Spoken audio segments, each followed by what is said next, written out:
Another weekend, another time to work on the Miata. We had a bunch of rain yesterday, which was Friday, and it was raining a little bit this morning, but now it stopped. It should be good for the rest of the day. Trying to get the dog in. My coilovers came in. I didn't bring them. I'll probably end up doing that at my house, just so I don't have this eyesore at Thomas's house for too long. So, but other than that, unloading the tools right now. No, you haven't seen much of this car recently. I got my new Maryland Bay tags in, Hateful RX8. And then this morning, thanks to Troy, I got this mounted from him last night. I switched from red to that transparent green blue. 100% satisfied with the way this car is looking now. Want to do more, a lot more, just need money. So in here,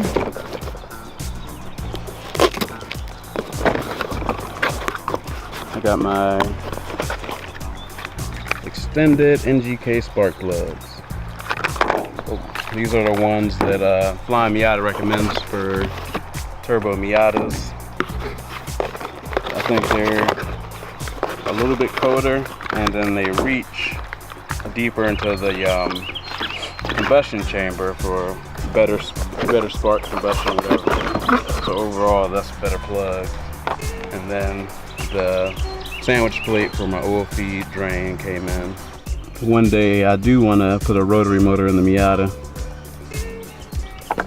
I do enjoy the motor a lot, even though people say it's unreliable and all that, but naturally aspirated, they're not too bad.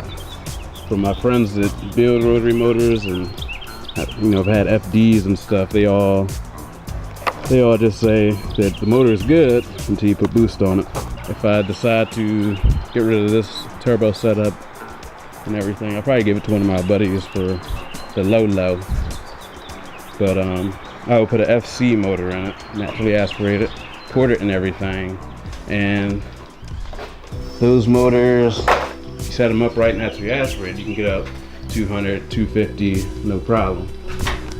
So I was talking to Thomas. Well, his whole goal in general is to have one car that he can just thrash on and take the days and pretty much just have fun with, and then have one car, the Miata, that will always be competition ready. That way, he can go out, have fun, not worry about nothing, and then once competition rolls around, he'll be ready to roll.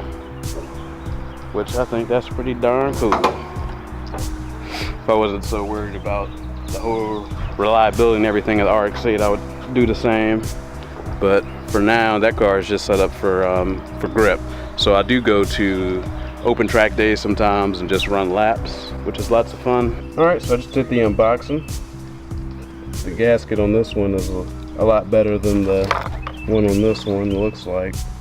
So that's a plus, and here's the piece that I was missing to pretty much extend the threads for the oil filter to get on there. But the good thing is, if these fittings don't thread up with the ones in this one, I can always just use that on there.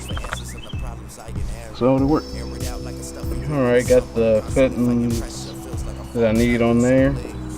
I wrapped up each wire individually and then wrapped them together after that to try to give them some security. And the main reason I wrapped them up individually is because they were the insulation was breaking on them. So hopefully this keeps them sturdy and not touch them. Now I got two more ports on here to block off. Got Teflon tape, if you can see it, on both of those. And also going to put Teflon tape on these plugs, just to make sure they don't leak. Extra security, use Teflon tape, also known as plumber's tape. So there it is, all set up and ready to get on the car. So Thomas got this seat. I don't know why he's cutting it up like this, but it's ready to go and mount in this car the way it is. He taught you how to open things. you guys just fucking chill. Very eager to see what's in here. I don't even know. Don't tell me. It's just a seat. It's not a seat. It's just a seat. I think it's a watermelon. I think it's the turbo. They need a big old box to ship it. Did you get that Chinese turbo mounted up yet? Yeah. Alright. I got an alignment on the car yesterday. So you fucking get in there. I have a coolant leak though I have to try to fix. Yep. This is a big fucking seat. Holy shit. Hey, it is a seat. I don't think this is gonna fit in the Miata. Yeah, it goes in my car. That's the same style seat that Justin Haxton has in his Miata. It fit it?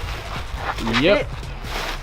Sparko? No, this is a company out of Poland. Okay. It's Called a Polish company. Demarco. Well, his is Sparko, and he's a really tiny boy, so his seat's probably a lot narrower.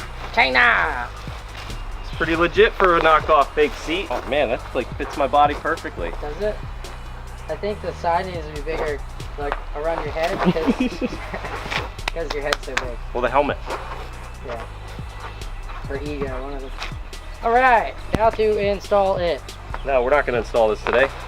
Alright, well we'll be back after it's installed. So I got the sandwich plate on here. Let's see if I can get a good shot from the top. Can't really, but if you see those shiny threads, that's where it is. Alright, so I got my sandwich plate on there. Feed line is going up at about a 45-degree angle, running through the intake manifold. Got this mounted pretty cool. The feed line comes up through the manifold. It's just going to come up and over, just like that. And I'll wrap the lower radiator hose. Alright, so here's what we got. That's wrapped up. The lower line's wrapped up here where the manifold would be. And that's the wrap that I got on the manifold. So right here where the coolant line's going to reach, and then all of the lower runners where it's going to be anywhere near that drain line. That's really close. There's still a tiny gap between them with the wrap.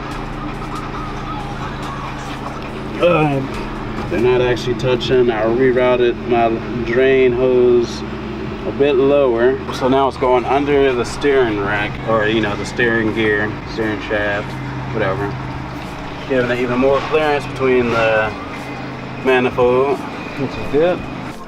We're getting closer to seeing what this thing is going to look like. This is the wastegate pipe going down. It comes out right behind the tire, right there. Coolant line goes under the steering rack, and then it just stays right up against the I guess whatever you want to call this. I'll call it the frame rail.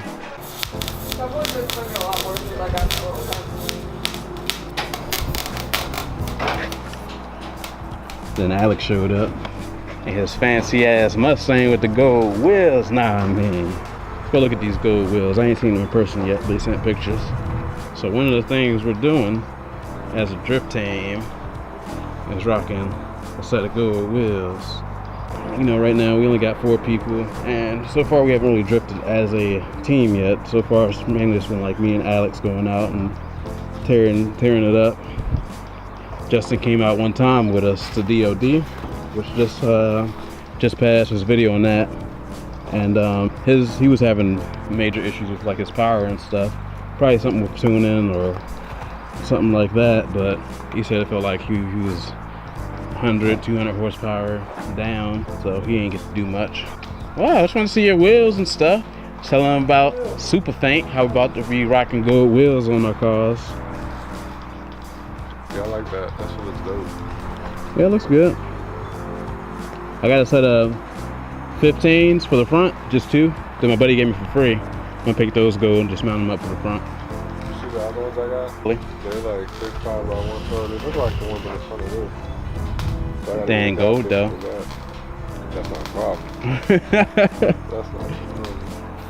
problem. So basically, this is a stainless pipe, and I welded it with non-stainless wire, so it will rust here. So I'm gonna throw a little paint on there, and this is caliper paint, so a little bit of a high heat paint anyway, and that'll help it from rusting. It'll last a few years that way, but that's gonna fail before my weld will fail. Huh. tight. Anytime you use a spray paint can, when you're done, spray it upside down until the paint's done, so you don't clog the tip. Like that other can we just went and messed with. Oh shoot. Learning lessons. Alright, time to hook this thing up. So the exhaust is hooked up. It is a pretty good fit. And then I got started hooking up the intercooler piping. Started with the intake side.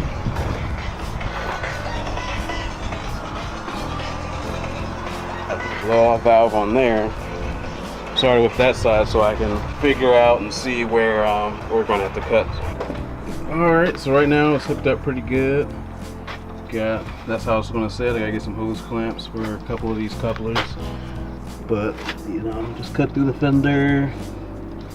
Working late today. Got Austin here. He's about to fab up some mounts for the intercooler. Alright, so day one, we are done for now. Got most of everything clamped up real good, bolted up real good. Still got to replace the injectors. We all tired as hell. Also made the brackets for the intercooler, looking all pretty. So we're looking good.